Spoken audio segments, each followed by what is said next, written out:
Hello friends, आज 2 फरवरी 2025 और कल बजट पेश किया गया। हम उस पर आज कुछ चर्चा करेंगे और हम जो सैलरीड लोग हैं, जो पेंशनर्स हैं, उनके लिए जो इसमें इंपॉर्टेंट बातें हैं उनको हम डिस्कस करेंगे। ये budget for the financial year 2025-26 के लिए है। 1 अप्रैल 2025 से लेकर 31 मार्च 26 तक की जो आपकी इनकम होगी फाइनेंशियल ईयर 2025-26, जिसकी आप आईटीआर फाइल करेंगे जुलाई 2026 में। जैसा कि आप जानते हैं, कई सालों से दो रिजीम चल रहे हैं। ओल्ड टैक्स रेट रिजीम जिसमें डिडक्शंस अलाउड होती हैं और नया टैक्स रेट रिजीम जिसमें सिर्फ आपको स्टैंडर्ड डिडक्शंस मिल रही है और एम्प्लॉयर्स कंट्रीब्यूशन टू एनपीएस। इस बजट में भी ओल्ड टैक्स रेट रिजीम में कोई फेरबदल नहीं की गई है, एक्सेप्ट सेक्शन 80 C3 1B में जो न्यू पेंशन स्कीम है उसमें माइनर का कंट्रीब्यूशन ऐड कर दिया गया है। नए टैक्स रेट रिजीम में काफी बदलाव किए गए हैं और सैलरीड लोगों को, पेंशनर्स लोगों को काफी राहत दी गई है। ओल्ड टैक्स रेट रिजीम में कोई चेंज नहीं। उसी तरीके से सीनियर सिटीजन 60 ईयर्स और मोर, सुपर सीनियर सिटीजन 80 ईयर्स और मोर, और ये एज देखी जाएगी 1 अप्रैल 2026 को। यदि आपकी एज 60 ईयर्स नहीं हो पाती बाय 1 अप्रैल तो non senior execution limit 2.5 lakh, senior citizen के लिए 3 लाख और सुपर सीनियर सिटीजन के लिए 5 लाख।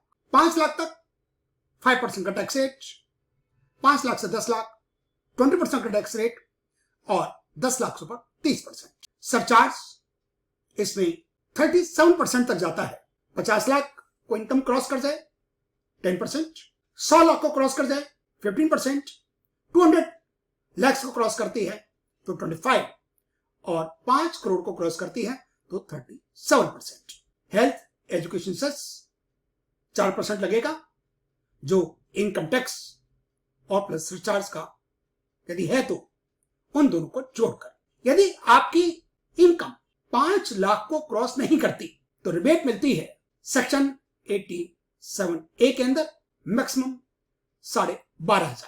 सीनियर सिटीजन को यही अमाउंट मिलेगा रिबेट का 10,000। लास्ट ईयर फाइनेंशियल ईयर 24-25 में बेसिक एग्जम्पशन लिमिट 3 लाख थी। सरचार्ज न्यू रिजीम के अंदर 10%, 15% और 25%।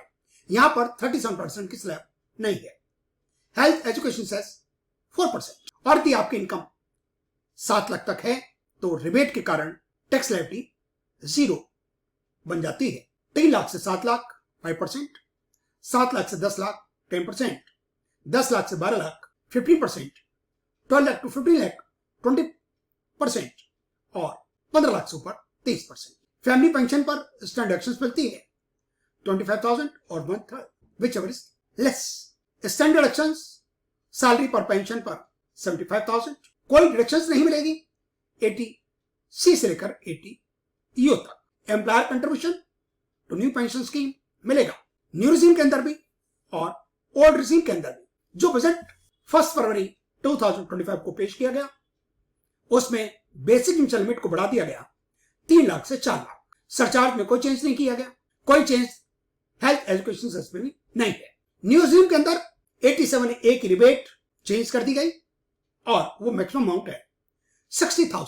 यदि आपकी टैक्सेबल इनकम 12 लाख तक है तो कोई आपको टैक्स देने की जरूरत नहीं होगी। इसमें स्लैब हर 4 लाख के बाद बदल जाती है। 4 लाख तक कोई टैक्स नहीं, basic income limit for everyone, चाहे वो सीनियर सिटीजन हो, नॉन सीनियर हो या सुपर हो। 4 लाख से 8 lakh 5%, 8 lakh to 12 lakh 10%, 12 lakh to 16 lakh 15%, 16 lakh to 20 lakh 20% और 20 लाख से 24 लाख 25% और 24 लाख के ऊपर सीधा 30%। स्टैंड डिडक्शंस सैलरी और पेंशन पर कोई बदलाव नहीं किया गया, फैमिली पेंशन पर भी कोई बदलाव नहीं किया गया। एम्प्लॉयर्स कंट्रीब्यूशन वो कंटिन्यू है और कोई 80C से लेकर 80U तक डिडक्शन आपको नए रिजीम के अंदर नहीं मिलती। इंटरेस्ट ऑन हाउसिंग लोन जो 2 लाख का मिलता है वो आपको नए रिजीम के अंदर नहीं मिलता। HRA का नहीं मिलेगा। Children education allowance 100 rupees per month पर चाइल्ड, हॉस्टल अलाउंस वो भी नहीं मिलेगा। ATC, ATCCC, ATCC1 कुछ आपको मिलने वाला नहीं है। मेडिकल इंश्योरेंस जो स्पेसिफाइड डिजीज है, interest on education loan, donations, same bank के इंटरेस्ट पर, ATTTA या सीनियर सिटीजन को ATTTB कोई किसी तरह की डिडक्शंस आपको मिलने वाली नहीं है नए रिजीम के अंदर।